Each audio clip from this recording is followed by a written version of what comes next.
साधना के अनुभव 15वां अध्याय पृष्ठ क्रमांक 200 से पृष्ठ क्रमांक 202। सार इन सब का खुलासा यह है कि मुक्ति के लिए व ईश्वर के दर्शन के लिए गुरु और शिष्य में इतनी घनिष्ठता और एकता होनी चाहिए कि गैरियत का पर्दा बीच से दूर हो जाए, अपना पराये का भाव दोनों के दिलों से जाता रहे, गुरु की वस्तु शिष्य और शिष्य की वस्तु गुरु की हो जाए। तभी तो उसकी गाढ़ी रूहानी कमाई में वह हकदार बन सकेगा और अपना भाग ले सकेगा। गुरु और शिष्य का पिता और पुत्र का संबंध होता है।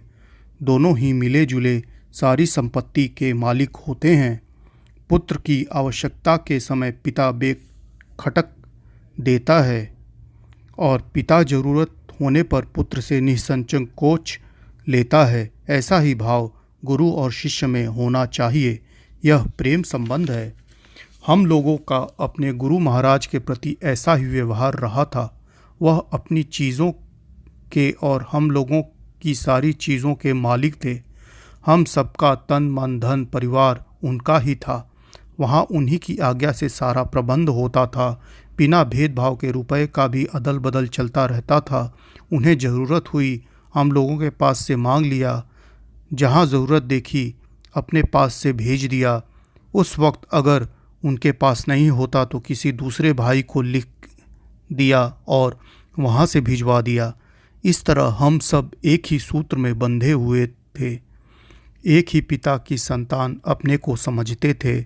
ऐसा बन जाने पर हम उनकी रूहानी कमाई का कुछ हिस्सा ले पाए थे। उसी विभूति ने आज हमको इस दर्जे को पहुंचाया है जहां भेदभाव है, अपना पराया है। तब तक दूसरों को क्यों देने लगा? शिष्य जो कोरे रह जाते हैं उनका मुख्य कारण भावों की कमी है।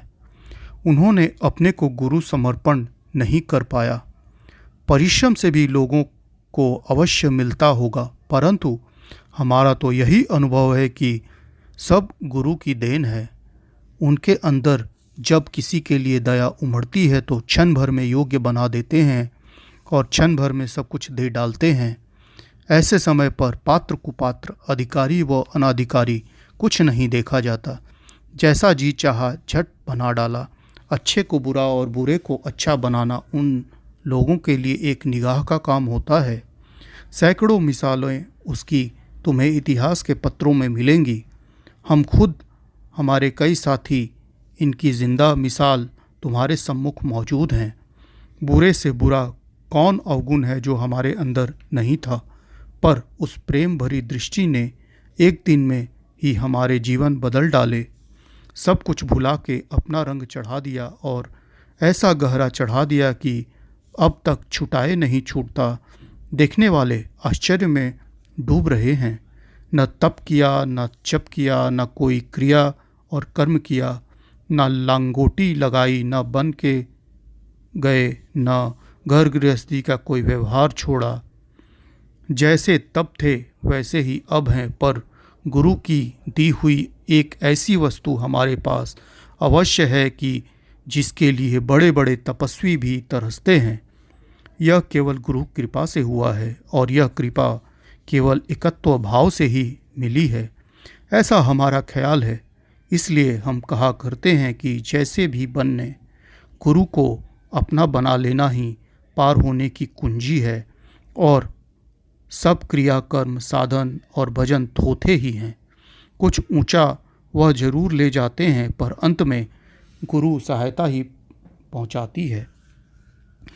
मैं जाना मैं और था, मैं तज हो गया सोए, मैं तो दो मिट गए रहे कहन के तोए। सतगुरु साचा सूरमा, नख सिख मारा पूर, बाहिर घाव न देखई अंतर चकना चूर। जीव अधम अति कुटिल है, काहू कोई पतिताय, ताका अवगुण भेंट कर सतगुरु होत सहाय। कबीरा चेरा संत का, दासन हूँ का दास, अब तो ऐसा हो गया जस पाँव तले की घास। मुरीद फिदाई।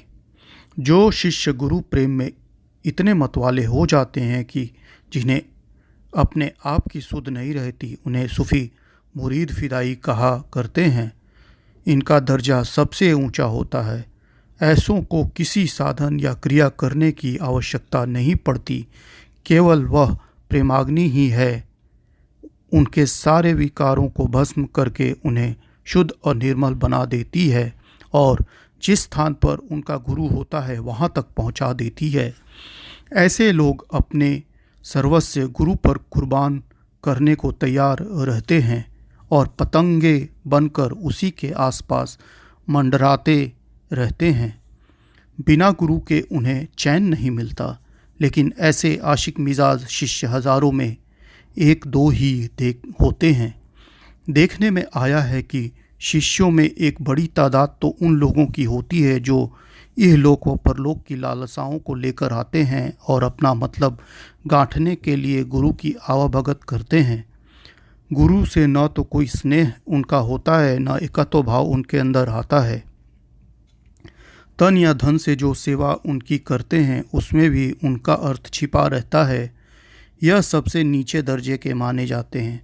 गुरु उनको धुतकारता नहीं है, कोई साधन भी उनसे छुपाता नहीं है, पर अपना समझता भी नहीं है और हमेशा उनकी ओर से लापरवाह और चौकन्ना रहता है। दूसरे वह लोग होते हैं जो प्रेमी भी करते हैं, अपना भी समझते हैं, पर अपने आराम को नहीं छोड़ना चाहते।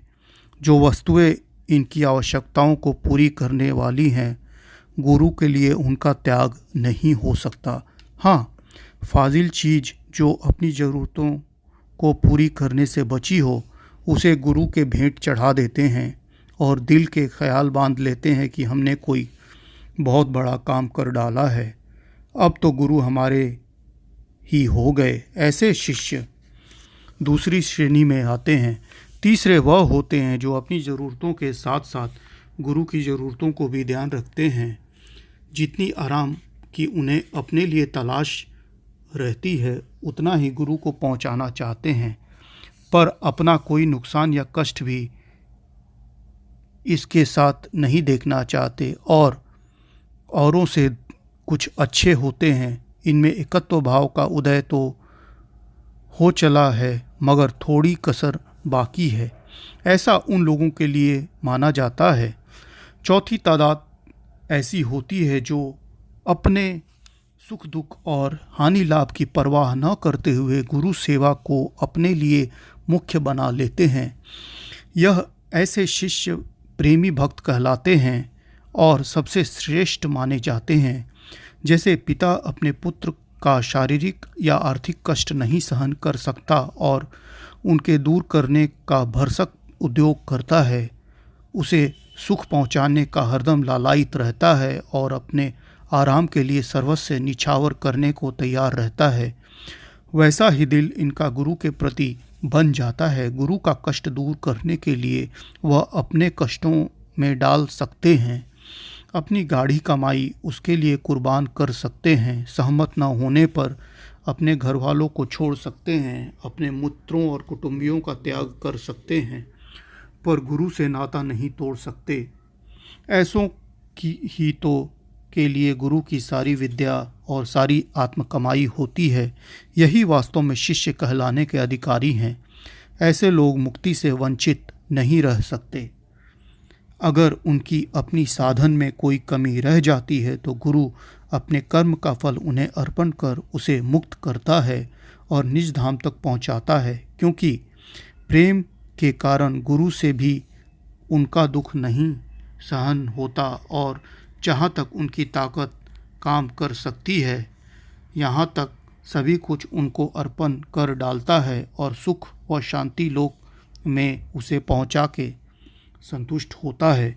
यही चार श्रेणियाँ अधिकतर शिष्यों की पाई जाती हैं, परंतु मुरीद फिदाई इन सब से अलग होते हैं। वह साधना या मुक्ति के लिए उनके पास नहीं आते, लोक और परलोक की इच्छा उनमें नहीं होती। वह तो उस दीपक के परवाने बन के उसके समीप आते हैं और अपने को भस्म करने को उतावले बने रहते हैं। उन्हें न ईश्वर से कोई गरज और न अपने से कोई मतलब। कुछ भी हो पर गुरु का दीदार मिलता रहे, और चाहे अपना सर्वस्व तन धन लुट जाए, चाहे कुछ भी हो जाए, पर अपने प्यारे को किसी प्रकार का कष्ट न हो, यही एक लगन उनके अंदर रहती है।